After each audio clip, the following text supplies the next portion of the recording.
अब हम लोग नेक्स्ट स्ट्रक्चर पर आते हैं। हम लोग का नेक्स्ट स्ट्रक्चर, अगला स्ट्रक्चर कौन सा है? Spinal and inverse spinal structure. तो पहले हम लोग स्पाइनल स्ट्रक्चर की बात करेंगे। तो स्पाइनल स्ट्रक्चर में ध्यान दीजिए, एग्जाम्पल एक दिया गया है, spinal structure is shown by. कौन सा एग्जाम्पल है? Magnesium aluminium oxide. तो यहां पर ध्यान दीजिए, पॉइंट को पकड़िए। Magnesium aluminium oxide, magnesium aluminium oxide. तो सबसे पहले मैग्नीशियम का यहां ऑक्सीडेशन नंबर +2, एल्युमिनियम का ऑक्सीडेशन नंबर +3। तो ध्यान दीजिए, स्पाइनल स्ट्रक्चर में दो डिफरेंट टाइप के मेटल आयन होते हैं। फिर से रिपीट कर रहा हूं, स्पाइनल स्ट्रक्चर का जो एग्जाम्पल दिया जाएगा उस एग्जाम्पल में दो डिफरेंट टाइप के मेटल आयंस मिलेंगे। दो डिफरेंट टाइप के कौन सा? तो एक मेटल आयन बाइवेलेंट होगा, दूसरा मेटल आयन ट्राइवेलेंट होगा। तो दो डिफरेंट टाइप के मेटल आयंस कौन कौन से होते हैं? एक बाइवेलेंट और दूसरा ट्राइवेलेंट। अब लोकेशन को, पार्टिकल का लोकेशन हमें याद करना है। तो ऑक्साइड आयन का लोकेशन कहां पर है? एफसीसी के लैटिस साइट पर है। और डाइवेलेंट मेटल आयन, ये इन जनरल याद रखिएगा, स्पाइनल स्ट्रक्चर के जो भी एग्जांपल्स है, तो डाइवेलेंट मेटल आयन कहां होता है? टेट्राहेड्रल वाइड में। कितना? तो 1/8 ऑफ टेट्राहेड्रल वाइड। सारे टेट्राहेड्रल वाइड ऑक्यूपाई नहीं होते हैं, 1/8, आठवां हिस्सा ही उसका क्या होता है? ऑक्यूपाई होता है। और ट्राइवेलेंट मेटल आयन कहां पर होते हैं? तो ऑक्टाहेड्रल वाइड में, हाफ ऑफ ऑक्टाहेड्रल वाइड। तो ऐसे याद रखना है इस एग्जांपल को। ये एक एग्जांपल दिया गया, स्पाइनल स्ट्रक्चर को शो करने वाले जितने भी एग्जांपल्स आगे भी दिए जा रहे हैं उन सारे एग्जांपल्स में याद रखना है ऑक्साइड आयन का लोकेशन कहां पर? तो एफसीसी के लैटिस साइड पर। दो different type of metal ions मिलेंगे। दो डिफरेंट टाइप कौन कौन से? तो एक बाइवेलेंट मेटल आयन मिलेगा, दूसरा ट्राइवेलेंट मेटल आयन मिलेगा। बाइवेलेंट मेटल आयन का लोकेशन 1/8 ऑफ टेट्राहेड्रल वाइड, और ट्राइवेलेंट मेटल आयन का location half of octahedral wide. इस तरीके से याद रखना है। तो ये याद रखिए, स्पाइनल स्ट्रक्चर दो डिफरेंट टाइप के मेटल आयंस होते हैं और वो एक तरीके का ऑक्साइड ही है, ठीक है ना। उस ऑक्साइड में दो डिफरेंट मेटल आयंस मिलेंगे। कौन कौन से? एक बाइवेलेंट, दूसरा ट्राइवेलेंट। ऑक्साइड का लोकेशन एफसीसी के लैटिस साइड पर। बाइवेलेंट मेटल आयन, यहां से देखिए, बाइवेलेंट मेटल आयन का लोकेशन कहां पर? तो टेट्राहेड्रल वाइड। कितना? 1/8 of tetrahedral void.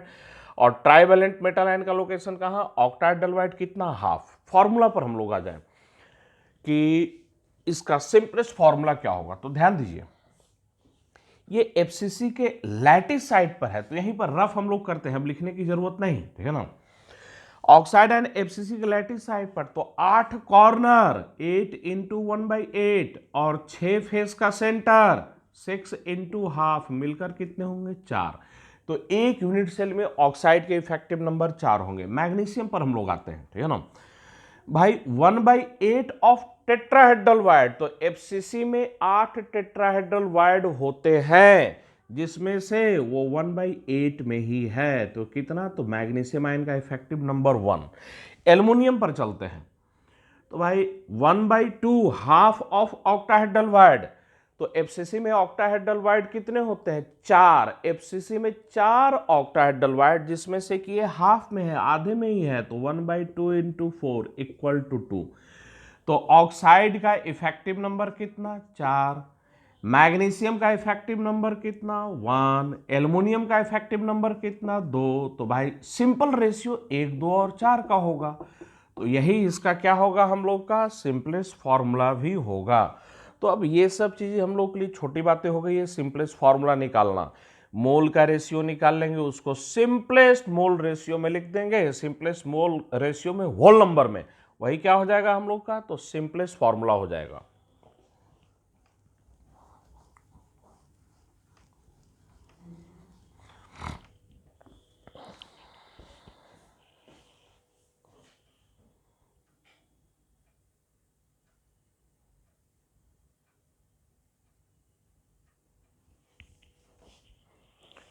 Spinal structure के और भी कुछ एग्जाम्पल पर आइए। स्पाइनल स्ट्रक्चर का कुछ और भी एग्जाम्पल पर ध्यान दीजिए। Fe3O4, CO3O4, Mn3O4, zinc aluminium oxide, ferrous chromium oxide, ferrous aluminium oxide. ये कुछ और भी अदर एग्जाम्पल दिए गए हैं, समझिए इस एग्जाम्पल को। पहला एग्जाम्पल मैं लेता हूं Fe3O4। तो थोड़ा सा हम लोग को रेडॉक्स को भी याद करना पड़ेगा, रेडॉक्स भी थोड़ा याद करें। सॉलिड स्टेट और रेडॉक्स का कॉम्बिनेशन बनाएं यहां पर इस टॉपिक में। तो अगर Fe3O4 में आयरन का ऑक्सीडेशन नंबर निकालने के लिए बोला जाए तो कैसे निकालिएगा आयरन का ऑक्सीडेशन नंबर? तो आयरन का ऑक्सीडेशन नंबर मान लेते हैं x, एक एटम का x, तो 3 एटम का हो जाएगा 3x, ऑक्सीजन 4 -8 इक्वल टू 0। तो यहां से x बराबर कितना आएगा 8/3। तो Fe3O4 में आयरन का जो ऑक्सीडेशन नंबर आ रहा है वो कितना आ रहा है 8/3। तो ये आयरन का ऑक्सीडेशन नंबर 8/3। आप लोग रेडॉक्स में पढ़े भी होंगे, मैं यहां पर याद दिलवा दे रहा हूं। लेकिन ध्यान रखें, ये आयरन का ऑक्सीडेशन नंबर 8/3 जो आया है ये एवरेज ऑक्सीडेशन नंबर है, average oxidation number, actual oxidation number नहीं है। आयरन के 3 एटम, तो 3 एटम में जो ऑक्सीडेशन नंबर है वो कैसे है? तो देखिए यहां पर ब्रैकेट में दिया हुआ है, एक एटम पर ऑक्सीडेशन नंबर +2 का है, 2 एटम पर ऑक्सीडेशन नंबर +3 का है। वैसे ही कोबाल्ट ऑक्साइड में आइए, CO3O4, यहां भी रूल से निकालिए, कोबाल्ट का ऑक्सीडेशन नंबर 8/3 आएगा, लेकिन ये एवरेज ऑक्सीडेशन नंबर हम लोग का है। तो 8/3 ये एवरेज ऑक्सीडेशन नंबर है। एक्चुअल ऑक्सीडेशन नंबर की बात करें तो एक्चुअल ऑक्सीडेशन नंबर ब्रैकेट में दिया हुआ है। कोबाल्ट के 3 एटम, 3 में से एक एटम पर ऑक्सीडेशन नंबर +2 है, 2 एटम पर ऑक्सीडेशन नंबर +3 है। वैसे ही मैंगनीज में बात करें हम लोग, इसका भी निकालेंगे रूल से, तो मैंगनीज का ऑक्सीडेशन नंबर 8/3 ही आएगा। लेकिन एक्चुअल की बात करें तो 3 एटम में से एक एटम पर ऑक्सीडेशन नंबर +2 का है, 2 एटम पर ऑक्सीडेशन नंबर +3 का है। बाकी यहां पर नीचे लिखा हुआ है जिंक ऑक्सीडेशन नंबर +2, एल्युमिनियम +3, यहां आ जाइए आयरन +2, क्रोमियम +3, आयरन +2 और एल्युमिनियम +3, ठीक है ना। तो अब ये जितने भी एग्जाम्पल दिए गए हैं सारे स्पाइनल स्ट्रक्चर के एग्जाम्पल हैं। तो देखिए यहां पर ये सब ऑक्साइड हैं, 2 डिफरेंट मेटल आयंस है। यहां पर 2 डिफरेंट मेटल आयंस कौन सा है? तो एक आयरन डाइवैलेंट है और दूसरा आयरन क्या है? ट्राइवैलेंट है।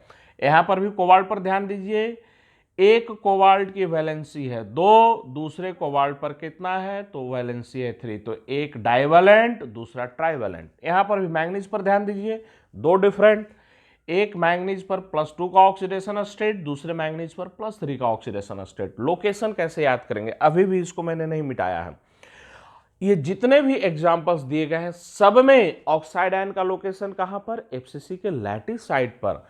और जो डाइवैलेंट मेटल आयन है वो डाइवैलेंट मेटल आयन का लोकेशन 1/8 ऑफ टेट्राहेड्रल बॉन्ड, और ट्राइवैलेंट मेटल आयन का लोकेशन कहां पर? तो half of octahedral bond.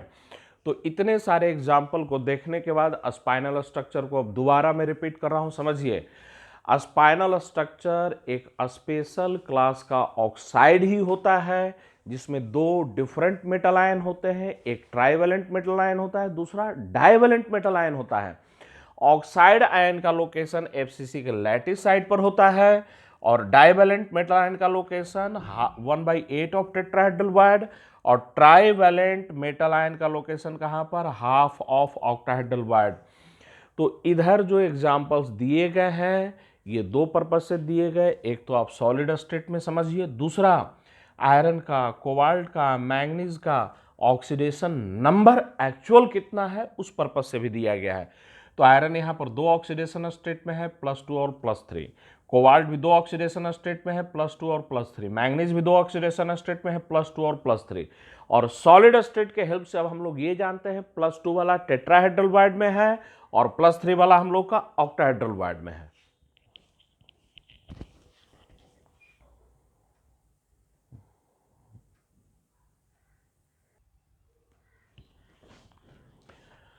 Inverse spinal structure में आइए, इनवर्स स्पाइनल स्ट्रक्चर को समझिए।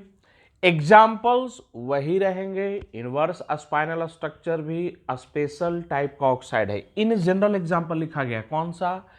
AB2O4 तो इनवर्स स्पाइनल स्ट्रक्चर भी एक स्पेशल टाइप का ऑक्साइड होता है जिसमें डाइवैलेंट और ट्राइवैलेंट दो डिफरेंट टाइप के मेटल आयंस होते हैं। तो ध्यान दीजिए यहां पर A2+ ये डाइवैलेंट मेटल आयन है और B3+ ये ट्राइवैलेंट मेटल आयन है। तो स्पाइनल और इनवर्स स्पाइनल स्ट्रक्चर ये दोनों स्पेशल टाइप के ऑक्साइड्स होते हैं जिसमें दोनों एग्जाम्पल में दो डिफरेंट टाइप के मेटल आयंस होते हैं। कौन कौन सा? डाइवैलेंट मेटल आयन और ट्राइवैलेंट मेटल आयन। लोकेशन में थोड़ा डिफरेंस है, लोकेशन पर ध्यान दीजिए। ऑक्साइड आयन का लोकेशन एफसीसी के लैटिस साइड पर, यही लोकेशन स्पाइनल स्ट्रक्चर में भी था। डाइवैलेंट मेटल आयन का लोकेशन 1/8 ऑफ टेट्राहेड्रल वाइड, यही लोकेशन स्पाइनल स्ट्रक्चर में था। लेकिन ट्राइवैलेंट मेटल आयन का लोकेशन थोड़ा डिफरेंट हो गया है यहां पर। तो डिफरेंस कहां है? तो ट्राइवैलेंट मेटल आयन का लोकेशन कहां पर है? तो ऑक्टाहेड्रल वाइड और टेट्राहेड्रल वाइड दोनों जगह है। ऑक्टाहेड्रल वाइड कितना? तो 1/4 ऑफ ऑक्टाहेड्रल वाइड और 1/8 ऑफ टेट्राहेड्रल वाइड। तो ध्यान दीजिए बी दो ट्राइवैलेंट मेटल आयन है, तो बी जो दो मेटल आयन है दो में से एक ऑक्टाहेड्रल वाइड में है और एक टेट्राहेड्रल वाइड में है। तो B3+ आयन का लोकेशन दो जगह पर है, एक ऑक्टाहेड्रल वाइड, दूसरा कहां पर हम लोग का? टेट्राहेड्रल वाइड में।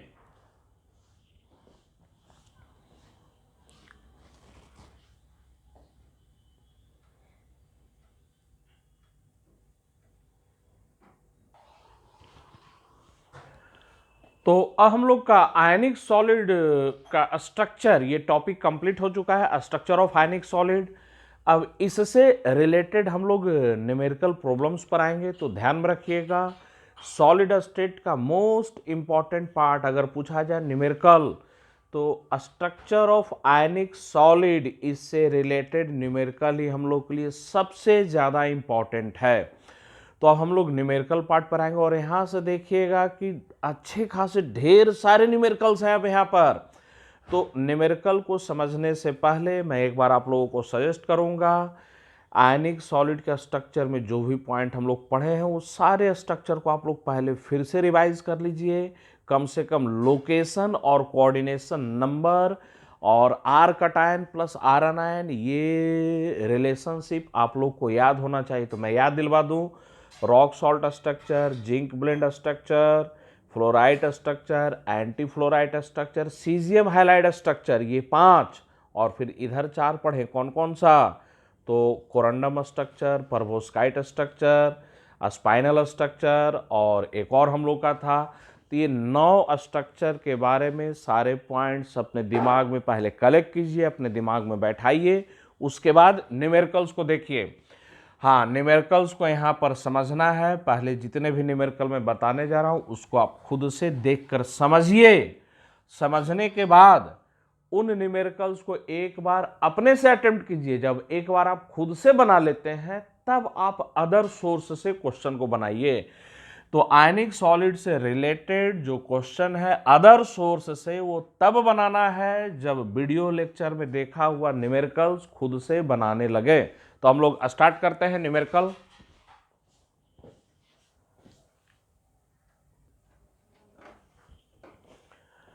पहला क्वेश्चन पर हम लोग आते हैं। पहले क्वेश्चन को पढ़िए। एक क्यूबिक सॉलिड, पहला पॉइंट बोला क्यूबिक सॉलिड। तो जो सॉलिड का स्ट्रक्चर हो कैसा है? Cubic. A cubic solid is made up of 2 elements A and B. तो क्यूबिक सॉलिड 2 एलिमेंट से बना हुआ है, कौन सा? A and B. Atoms B are at the corners of cube. देखिए यहां पर लोकेशन मैंने लिख दिया है। बी का लोकेशन कहां पर है? तो कॉर्नर ऑफ क्यूब, क्यूब के कॉर्नर पर। And A at the body centre. A का लोकेशन कहां पर है? तो एट द बॉडी सेंटर। तो ध्यान में रखिए लोकेशन। एटम बी का लोकेशन क्यूब के कॉर्नर पर, ए का लोकेशन बॉडी के सेंटर पर। तो निकालना क्या है? What is the formula of compound? Compound का फॉर्मूला क्या होगा? तो अब क्वेश्चन पढ़ने की कोई जरूरत नहीं, इधर ध्यान दीजिए। एक क्यूबिक सॉलिड है जो दो एलिमेंट ए और बी से बना हुआ है। ए का लोकेशन कहाँ पर है? बॉडी के सेंटर पर। बी का लोकेशन कहाँ पर है? क्यूब के कॉर्नर पर। हमें उसका फॉर्मूला निकालना है। हम लोग ऐसे क्वेश्चन बहुत कर चुके हैं आयनिक सॉलिड का स्ट्रक्चर के टाइम पर।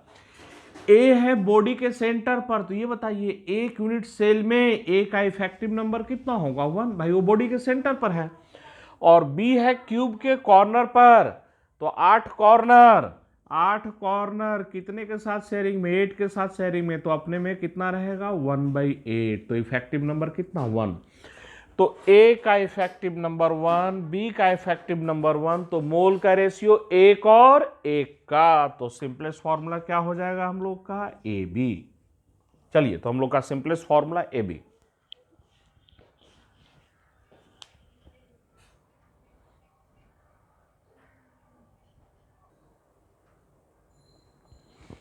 हम लोग नेक्स्ट क्वेश्चन पर आते हैं। नेक्स्ट क्वेश्चन को समझिए क्या बोला जा रहा है। इन a face centred cubic lattice, तो स्ट्रक्चर किसका बताया गया? एफसीसी का। तो यहां पर क्वेश्चन को पढ़ने से पहले यहां का फिगर देखिए। ये एफसीसी का ही स्ट्रक्चर है जहां पर कॉर्नर पर कौन से पार्टिकल है? तो ए। तो कॉर्नर पर जो एटम है वो एटम ए है, और फेस के सेंटर पर एटम कौन सा है? बी है। यही पॉइंट क्वेश्चन में भी बताया गया है। एफसीसी स्ट्रक्चर में दो एलिमेंट है, एटम ए कॉर्नर पर है और एटम बी फेस के सेंटर पर है। क्वेश्चन को पढ़ते हैं। In a face centred cubic lattice atom A occupies the corner position, ये मैं अंडरलाइन कर दिया। तो एटम ए कहां पर? कॉर्नर पोजीशन पर। And atom B occupies the face centre position. तो एटम बी कहां ऑक्यूपाई कर रहा है? Face centre position.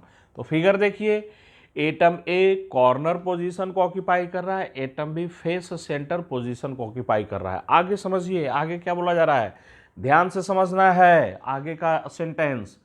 If one atom of B is missing, one atom of B is missing from one of its face centered point, तो B का एक atom अपने face centred point से क्या हो गया? मिस हो गया। तो किसी एक को मिस कर दीजिए। ये फेस सेंटर्ड, यहां से B को मिस कर देते हैं, ठीक है ना। तो टॉप फेस के सेंटर से B को मिस कर देते। तो क्वेश्चन ध्यान से समझिएगा। If one atom of B is missing from its face centered point, the formula of the compound is, तो अगर B का एक एटम अपने फेस सेंटर्ड पॉइंट से मिस कर जाए, तब मिस करने के बाद कंपाउंड का फॉर्मूला क्या होगा? तो मिस करने के बाद कंपाउंड का फॉर्मूला क्या होगा निकालना है। चलिए ध्यान दीजिए। अब ए का लोकेशन कहां पर? कॉर्नर पर। 8 कॉर्नर पर है। ए अपने में कितना होता है? 1/8, तो 8 इंटू 1/8, तो ए का इफेक्टिव नंबर तो हो गया 1। इफेक्टिव नंबर ऑफ ए 1 हो गया। अब बी के इफेक्टिव नंबर पर आ जाए। बी फेस के सेंटर पर, 6 फेस का सेंटर, एक से तो मिस हो गया। अब बी जो है वो 5 फेस के सेंटर पर, तो बी है 5 फेस के सेंटर पर। अपने में कितना? तो आधा होता है, तो 5 इंटू 1/2, ये कितना हो गया? तो 5/2 हो गया। तो ए और बी का मोल का रेशियो बोले तो 1:5/2। सिंपलेस्ट वोल नंबर में कर दें तो 2 और 5 का। तो देयरफॉर फॉर्मूला इज क्या हो जाएगा? A2B5। तो सिंपलेस्ट फॉर्मूला कौन सा? A2B5। कौन सा आंसर? D answer.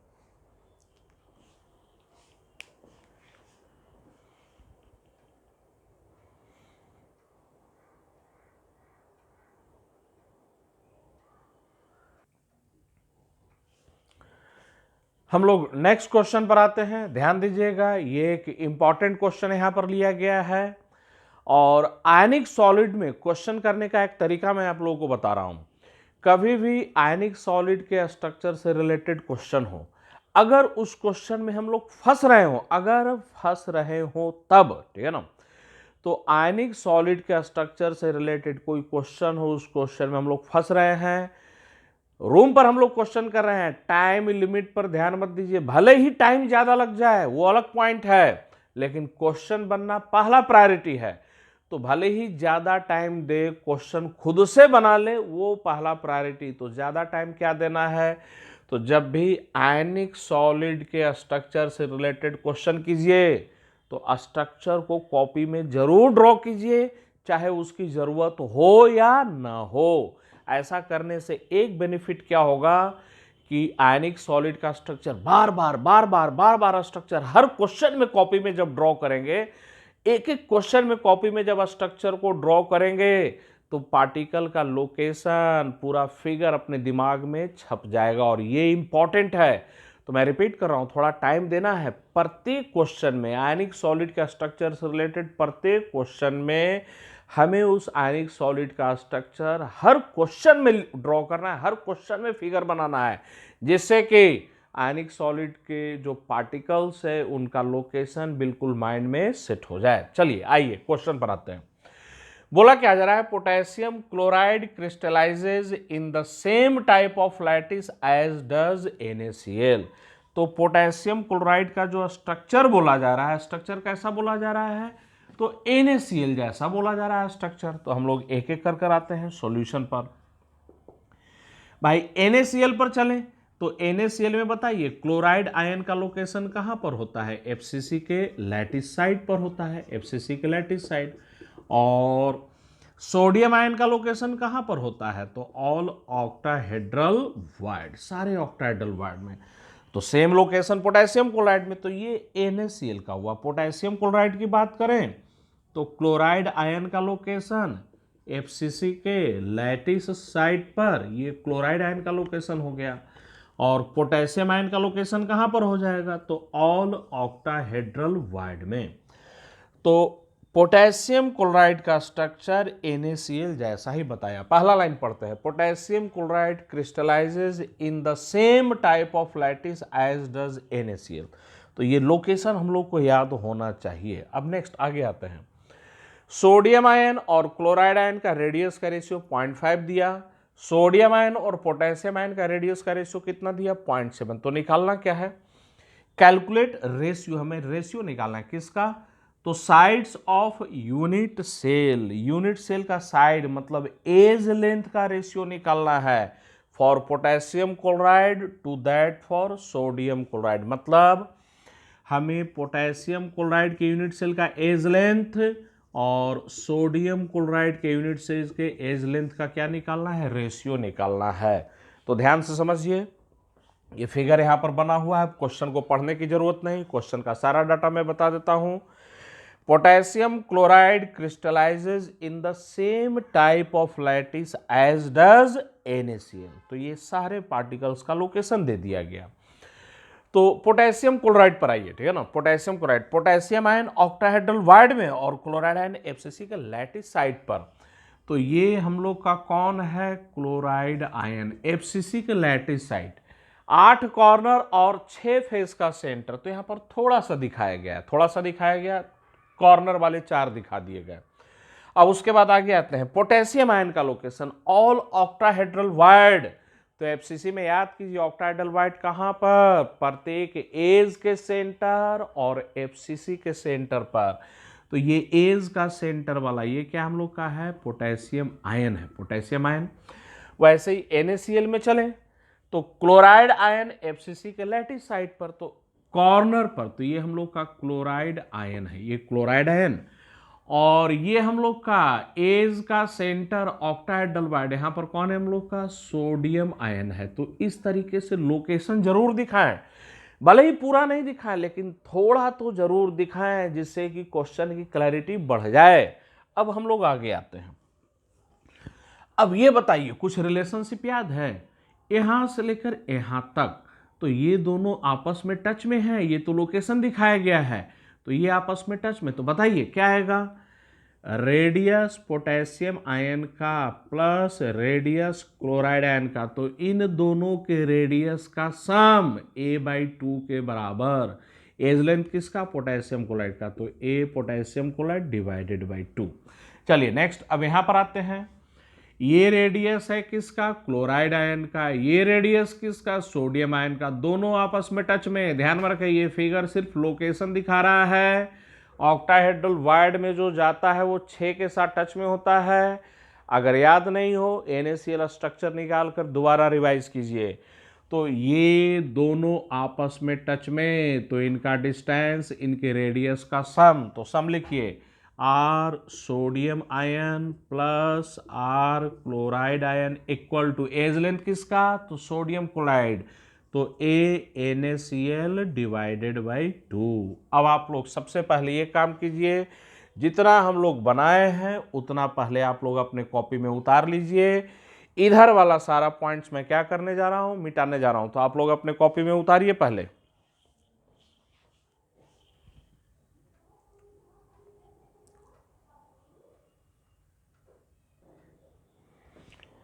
चलिए आप लोग अब तक उतार चुके होंगे, मैं इधर वाला पार्ट मिटा रहा हूं। और ध्यान दीजिएगा, जो इंफॉर्मेशन डाटा दिया हुआ है वो मैं राइट साइड में लिख दूंगा, तो ये पार्ट हटा दिया जाए। चलिए गिवन, ये इंफॉर्मेशन हम लोग का दिया हुआ था, तो ये इंफॉर्मेशन राइट में मैं लिख दे रहा हूं। राइट में R सोडियम आयन और R potassium ion, R sodium ion और R पोटेशियम आयन, ये कितना दिया हम लोग का 0.7, और R sodium ion, R sodium ion और R क्लोराइड आयन, ये रेशियो कितना दिया है 0.5।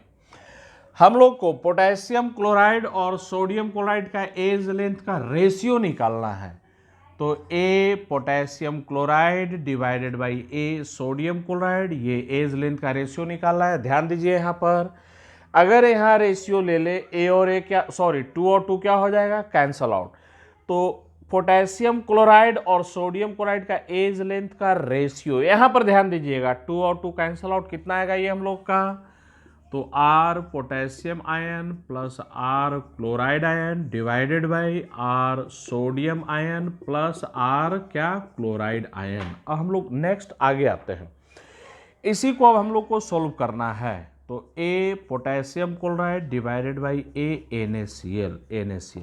अब यहाँ पर रिलेशनशिप पर ध्यान दीजिए, R सोडियम आयन, तो सोडियम आयन का रेडियस कैसे लिख सकते हैं 0.5 R क्लोराइड आयन, तो लिखा जाए नीचे में डिनोमिनेटर में लिखे R सोडियम आयन, तो 0.5 R chloride ion plus R क्या हो गया, क्लोराइड आयन, न्यूमरेटर में आ जाए। यहां पर ध्यान दीजिए पोटेशियम आयन का रेडियस कैसे लिखे, तो यहां से देखिए R पोटेशियम आयन कैसे लिख सकते हैं, R sodium ion divided by 0.7, तो पोटेशियम आयन का रेडियस यहां पर R sodium ion divided by 0.7, R sodium ion divided by 0.7 plus R क्या हो गया, क्लोराइड आयन। अब इसी एक्सप्रेशन को फिर से हम लोग सोल्व करें, तो सोडियम आयन का रेडियस यहां पर देखिए, यहां पर कितना 0.5 RCl माइनस, तो यहां पर लिखिए R सोडियम आयन, तो A potassium chloride divided by A NaCl equal to, numerator में आ जाए, सोडियम आयन का रेडियस, मेरा पेन का जो पॉइंट वहां पर ध्यान दीजिए, सोडियम आयन का रेडियस, तो यहां से आइए सोडियम आयन का रेडियस कितना 0.5 R क्लोराइड आयन, तो ये 0.5 R chloride ion divided by 0.7 plus R chloride ion divided by 0.5 R chloride ion plus R chloride ion. अब इसको हम लोग सोल्व कर सकते हैं, तो R क्लोराइड आयन ये क्या हो जाएगा, कैंसल आउट। सोल्व करने पर कितना आएगा, न्यूमरेटर में आ जाएगा 0.5 डिवाइडेड बाई 0.7 प्लस 1, डिनोमिनेटर में कितना आएगा 0.5 प्लस 1। इसको फर्दर सॉल्व कीजिए, फर्दर सॉल्व करने के बाद जो फाइनल आंसर आएगा 1.143। तो ध्यान दें, आयनिक सॉलिड का जब भी कोई क्वेश्चन कर रहे हैं आयनिक सॉलिड के स्ट्रक्चर से रिलेटेड, हम लोग को एक काम ये करना है, भले ही उसमें टाइम ज़्यादा लगे, लेकिन एक काम क्या करना है, तो आयनिक सॉलिड के स्ट्रक्चर को अपने कॉपी में जरूर ड्रॉ करना है। इस पर्पज से ड्रॉ कीजिए कि वह स्ट्रक्चर बार बार रिपीट होगा, लोकेशन बार बार अपने दिमाग में छपेगा, रिपीट होगा, चीजें याद होता जाएगा। चलिए हम लोग आते हैं नेक्स्ट क्वेश्चन पर, आप लोग इसको उतारिए।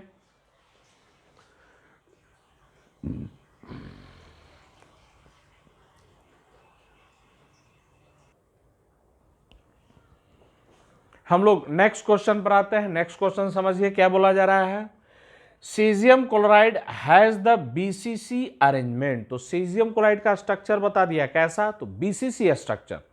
तो caesium chloride has the BCC arrangement and its unit cell edge length is 400 picometre. तो यूनिट सेल का एज लेंथ 400 पिकोमीटर बताया। इस फिगर पर ध्यान दीजिए, ये सीजियम क्लोराइड का स्ट्रक्चर बता दिया गया है, बीसीसी अरेंजमेंट है, लोकेशन कैसे कैसे। तो ये क्लोराइड आयन कॉर्नर पर है, तो कॉर्नर वाले पार्टिकल्स क्लोराइड आयन और बॉडी के सेंटर पर सीजियम आयन है। एज लेंथ कितना, 400 पिकोमीटर। तो लोकेशन बड़ा इंपॉर्टेंट पॉइंट है, ये कंठस्थ होना चाहिए। तो सीजियम क्लोराइड के स्ट्रक्चर में क्लोराइड आयन का लोकेशन कहाँ पर, कॉर्नर पर, और सीजियम आयन का लोकेशन बॉडी के सेंटर पर। अब बोला क्या जा रहा है, calculate the inter ionic distance in caesium chloride. तो सीजियम क्लोराइड में इंटर आयोनिक डिस्टेंस मतलब कटायन और अनायन के बीच का डिस्टेंस निकालना है। तो देखिए, ये अनायन और ये कटायन के बीच का डिस्टेंस यही निकालना है हमें। तो inter ionic distance, inter ionic distance वही हम लोग को निकालना है। तो बता सकते हैं कितना, तो भाई ये तो अनायन है, ये कटायन है, और याद कीजिए जो हम लोग पढ़े हैं सीजियम हैलाइड का स्ट्रक्चर, ये सीजियम आयन, ये सीजियम आयन 8 क्लोराइड के साथ टच में है। तो ये सीजियम 8 क्लोराइड के साथ टच में है। तो इंटर आयनिक डिस्टेंस कितना, R caesium ion plus R chloride ion, यही होगा।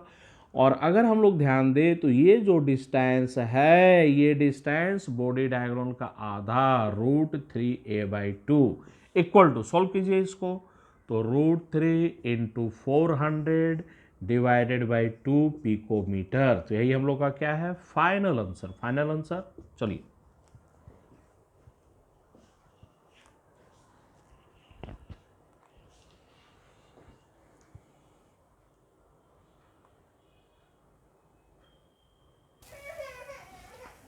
अब हम लोग नेक्स्ट क्वेश्चन पर आते हैं। नेक्स्ट क्वेश्चन को समझिए क्या बोला जा रहा है। तो नेक्स्ट क्वेश्चन डायमंड के बारे में है। क्या बोला जा रहा है इस क्वेश्चन में, in diamond carbon atom occupy FCC lattice points as well as alternate tetrahedral वायर्ड। तो डायमंड में कार्बन एटम का लोकेशन, कार्बन एटम का लोकेशन कहां पर बताया, एफसीसी लैटिस पॉइंट पर, FCC lattice point as well as alternate tetrahedral वायर्ड में। तो सबसे पहले तो हम लोग लोकेशन पर ध्यान दें। तो डायमंड में कार्बन एटम का लोकेशन कहां पर, एफसीसी के लैटिस साइड पर और अल्टरनेट टेट्राहेड्रल वायर्ड में। तो पढ़ते हैं पहला sentence, in a diamond carbon atom occupy FCC lattice points as well as alternate tetrahedral वायर्ड। अब आगे पढ़िए, if edge length of unit cell is 356 picometre. तो एज लेंथ यूनिट सेल का 356 पिकोमीटर दे रहा है edge length. Then radius of carbon atom, हमें कार्बन एटम का क्या निकालना है, रेडियस निकालना है। कार्बन एटम का रेडियस कितना होगा। तो क्वेश्चन का डाटा सब यहां पर लिखा हुआ है, इधर क्वेश्चन पढ़ने की कोई जरूरत नहीं। डायमंड का स्ट्रक्चर कैसा बताया गया, तो कार्बन एटम एफसीसी के लैटिस पॉइंट पर है, एज वेल एज साथ साथ अल्टरनेट टेट्राहेड्रल वायर्ड में भी है। एज लेंथ दिया है 356 पिकोमीटर। कार्बन एटम का रेडियस निकालना है। समझिए, फिगर को ड्रॉ कीजिए, फिगर को ड्रॉ कीजिए। तो कार्बन एटम है एफसीसी के लैटिस साइड पर, मतलब 8 कॉर्नर और 6 फेस के सेंटर पर, 8 कॉर्नर और 6 फेस के सेंटर पर।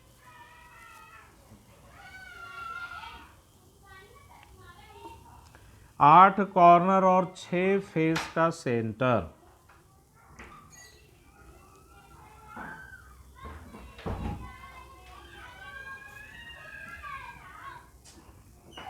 ध्यान दीजिए, ये कॉर्नर पर कार्बन एटम, एक कार्बन एटम ये कॉर्नर पर।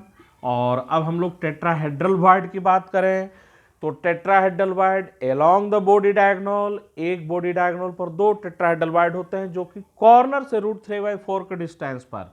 दूसरा टेट्राहेड्रल वाइड ये मैंने दिखा दिया, एक टेट्राहेड्रल वाइड ये मैं दिखा दे रहा हूँ। फिर ये कार्बन एटम कौन सा, कॉर्नर वाला, ये टेट्राहेड्रल वाइड है, ये टेट्राहेड्रल वाइड है। समझिए, ये कार्बन एटम एफसीसी के लैटिस साइड वाला है, कार्बन एटम लैटिस साइड वाला, 8 कॉर्नर और 6 फेस का सेंटर। ये कार्बन एटम ये भी एफसीसी का लैटिस साइड वाला कार्बन एटम है।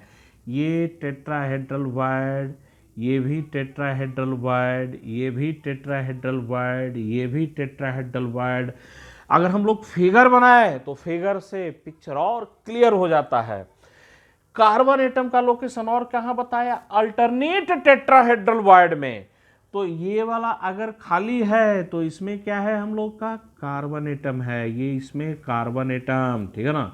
अब इसमें कार्बन एटम है तो ये खाली है, वैकेंट है, तो फिर इसमें क्या है हम लोग का कार्बन एटम, ये कार्बन एटम, ठीक है ना। तो दो डिफरेंट टाइप के कार्बन एटम कौन कौन से बताए जा रहे हैं, तो एक का लोकेशन है एफसीसी के लैटिस साइड पर, दूसरे का लोकेशन है अल्टरनेट टेट्राहेड्रल वाइड में।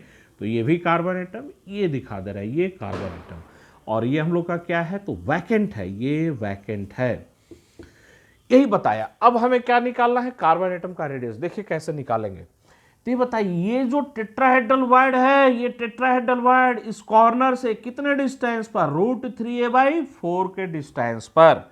तो हम लोग इधर बनाते हैं, ये कार्बन एटम जो टेट्राहेड्रल वाइड में है वो कॉर्नर से √3/4 के डिस्टेंस पर। तो ये बताइए, यहां से लेकर यहां तक का डिस्टेंस किसके बराबर, तो कार्बन एटम का रेडियस।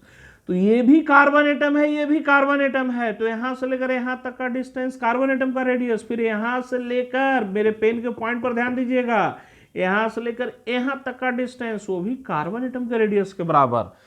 तो R carbon atom plus R carbon atom वो कितना, तो √3a/4 के बराबर। तो यहां से सोल्व करेंगे तो R कार्बन बराबर कितना आ जाएगा, √3a/8। डाटा पुट कर दीजिए, a बराबर 356 दिया है, तो √3 × 356 डिवाइडेड बाई 8 इक्वल टू, इसे हम लोग जब सोल्व करेंगे तो हम लोग का आएगा 77.07 पिकोमीटर। तो कौन सा ऑप्शन हो जाएगा हम लोग का, ए ऑप्शन। तो बड़ा ही ध्यान से यहां पर समझिएगा, मैं फिर से रिपीट कर दे रहा हूं, ये कार्बन एटम कौन सा है, एफसीसी का लैटिस साइड वाला। ये कार्बन एटम कौन सा है, एफसीसी का लैटिस साइड वाला। ये एक बॉडी डायगोनल ऐसे खींच दी है पूरा एक्सटेंड करते हुए, इस कॉर्नर से √3a/4 के डिस्टेंस पर ये टेट्राहेड्रल वाइड, एक टेट्राहेड्रल वाइड ये, इस कॉर्नर से √3a/4 के डिस्टेंस पर एक टेट्राहेड्रल वाइड ये है, दूसरा टेट्राहेड्रल वाइड ये है। अब carbon atom alternate tetrahedral wide में है, ये टेट्राहेड्रल वाइड वैकेंट, तो यहां पर कार्बन एटम, तो ये वैकेंट, यहां पर कार्बन एटम। अब ये बताइए भाई, ये भी कार्बन एटम है, ये भी कार्बन एटम है, तो दोनों का रेडियस तो सेम होगा। तो यहां से लेकर यहां तक का डिस्टेंस r, यहां से लेकर यहां तक का डिस्टेंस r, तो ये 2r कितने के बराबर, √3a/4 के बराबर।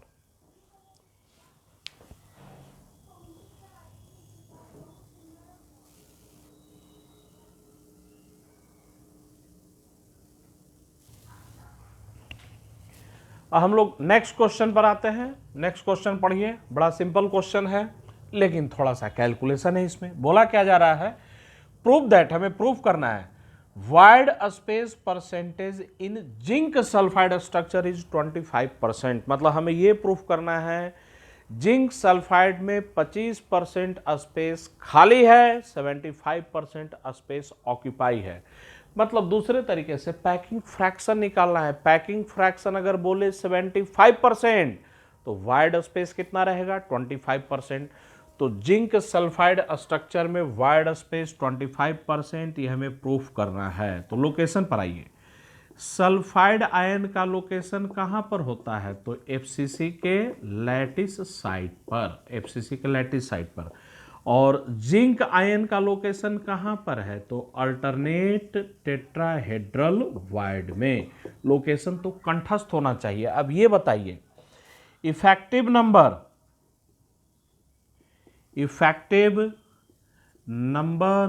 ऑफ जिंक आयन का effective number of sulphide ion, सब कॉपी में किया हुआ है, मैं यहां पर रिपीट कर दे रहा हूं। जिंक आयन है अल्टरनेट टेट्राहेड्रल वाइड, एफसीसी में 8 टेट्राहेड्रल वाइड, आधा खाली है, तो जिंक आयन 4 में ही रहेगा। और सल्फाइड आयन का इफेक्टिव नंबर तो 8 कॉर्नर पर, कहां कहां है, तो एफसीसी के लैटिस साइट 8 कॉर्नर और 6 फेस का सेंटर, मिलकर इफेक्टिव कितने, तो 4 रहेंगे। उसके बाद एक और relationship, R cation plus R anion, याद कीजिए कितने के बराबर, तो √3a/4 के बराबर, ठीक है ना। R cation plus R anion √3a/4 के बराबर। चलिए अब हम लोग पैकिंग फ्रैक्शन पर आते हैं। पैकिंग फ्रैक्शन कैसे निकालेंगे, तो याद कीजिए न्यूमरेटर में क्या रखेंगे, तो न्यूमरेटर में रखेंगे volume of effective number of particles या इफेक्टिव वॉल्यूम ऑक्यूपाइड। तो हम लोग न्यूमरेटर में क्या रखेंगे, मैं फिर से रिपीट कर रहा हूं, volume of effective number of particles या effective volume occupied divided by volume of unit cell के वॉल्यूम को रखेंगे। तो डिनोमिनेटर में volume of unit cell AQ आ जाएगा। अब न्यूमरेटर में चले, volume of effective number of particle, तो न्यूमरेटर में 4 जिंक आयन का वॉल्यूम और 4 सल्फाइड आयन का वॉल्यूम आएगा। तो 4 × 4/3 πRQ जिंक आयन कटायन का radius plus 4 × 4/3 πRQ sulphide ion अनायन का रेडियस, ये आ गया, ठीक है ना। चलिए उसके बाद हम लोग आते हैं AQ पर। तो यहां से ध्यान दीजिए, ठीक है ना। A बराबर कितना आएगा, तो 4 ऊपर में √3 नीचे में, तो हम लोग इसको सोल्व करें। तो पैकिंग फ्रैक्शन इक्वल टू 16 π/3 को कॉमन कीजिए, 16 π/3 ब्रैकेट में आ जाएगा R cation cube plus R अनायन का क्यूब। डिनोमिनेटर में हम लोग बात करें तो यहां से सोल्व कीजिए, A बराबर कितना, तो 4/√3 R कटायन प्लस R अनायन, इसका क्या चला जाएगा, क्यूब रूट आ जाएगा, इसका क्यूब रूट आ गया। तो यहां से मैं फिर रिपीट कर रहा हूं, A बराबर 4/√3 R कटायन प्लस R अनायन। अब ध्यान दीजिए क्वेश्चन में यहां तो कोई इंफॉर्मेशन और फर्दर दिया हुआ ही नहीं है, तो हम लोग यहां पर एज्यूम करेंगे। अगर क्वेश्चन में डाटा सफिशिएंट नहीं हो, इनसफिशिएंट डाटा हो, तब एज्यूम कर लेंगे आइडियल स्ट्रक्चर, मतलब कोई डिस्टॉर्शन नहीं हो रहा है। तो एज्यूमिंग नो डिस्टॉर्शन, क्वेश्चन में कोई डाटा दिया ही नहीं है, एज्यूमिंग नो डिस्टॉर्शन, ऐसा हम लोग क्या कर रहे हैं, एज्यूम कर रहे हैं। तो ये बताइए अगर एज्यूमिंग नो डिस्टॉर्शन, अगर कोई डिस्टॉर्शन हो ही नहीं, तब टेट्राहेड्रल वाइड का रेडियस कितना, 0.225 R के बराबर। अब बताइए टेट्राहेड्रल वाइड में कौन है, जिंक आयन कटायन है, टेट्राहेड्रल वाइड में जिंक आयन कटायन है, तो R cation equal to 0.225 R anion, ये रिलेशनशिप अब हम लोग यहां पर क्या कर देंगे, पुट कर देंगे। तो पुट करते हैं, पहले आप लोग इतना पूरा उतारिए।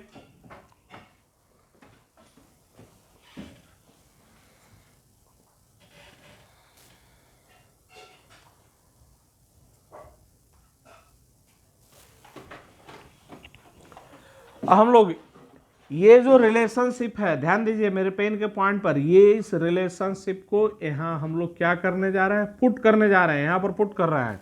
तो पैकिंग फ्रैक्शन इक्वल टू 16 π/3, ध्यान दीजिए R कटायन, तो R कटायन बराबर 0.225 R अनायन, इसका क्या हो जाएगा, क्यूब हो जाएगा, प्लस R अनायन का क्यूब, ये चला गया ब्रैकेट में। न्यूमरेटर में हम लोग लिख दिए, डिनोमिनेटर में आते हैं, डिनोमिनेटर में आ जाइए, यहां पर ध्यान दीजिए 4/√3 आर कटायन, तो पुट कीजिए आर कटायन कितना हम लोग का, तो 0.225 R anion plus R anion, इस पूरे का क्या हो जाएगा हम लोग का क्यूब आ जाएगा। अब ध्यान दीजिए, ये आर अनायन का क्यूब, आर अनायन का क्यूब, आर अनायन का क्यूब, ये क्या हो जाएगा, कैंसल आउट। तो फाइनल में सोल्व करने पर ये आंसर अप्रोक्सीमेटली आएगा 0.75। इसका मतलब 75% space is occupied, 25% space is empty. तो therefore 75% space is occupied and 25% space is vacant. 25% space क्या है हम लोगों का, खाली है। तो वाइड स्पेस कितना, 25%। तो आज के वीडियो में इतना ही। हम लोग अभी तक जो पढ़े हैं आयनिक सॉलिड के स्ट्रक्चर के बारे में, लेकिन ध्यान दीजिए अदर सोर्स से क्वेश्चन करने से पहले आप लोगों को क्या क्या बातें अपने दिमाग में बैठाना होगा मैं क्लियर कर दे रहा हूं। अगर इतना काम आप लोग कर लेते हैं तो अदर सोर्स से जब आप क्वेश्चन बनाइएगा क्वेश्चन ज्यादा बनेगा। क्या क्या करना है, तो पहला पॉइंट आयनिक सॉलिड से रिलेटेड जो भी हम लोग पढ़े हैं क्या क्या, तो पार्टिकल का लोकेशन कंठस्थ होना चाहिए, कोऑर्डिनेशन नंबर कंठस्थ होना चाहिए, R cation plus R anion ये कंठस्थ होना चाहिए। मतलब एक एक पॉइंट बिल्कुल क्लियर होना चाहिए।